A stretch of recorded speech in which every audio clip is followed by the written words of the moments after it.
ఈ వీడియో నేను నిన్న ఆదివారం రోజైతే షూట్ చేశాను. ఫుల్ వర్షం పడుతుంది. అయినా కూడా పనులు చేసుకుంటున్నాను. నేను వర్షం పడినప్పుడు పనులు ఎలా చేసుకుంటానో మీకు చాలా వీడియోస్‌లో చూపించాను కదా!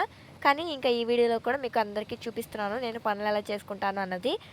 ఫుల్ వర్షం పడుతుంది. ఇంకా నేను వర్షం లేనప్పుడైతే కూర్చున్నాను. కాకపోతే ఇంక వర్షం అయితే పెద్దగా పడిపోతుంది.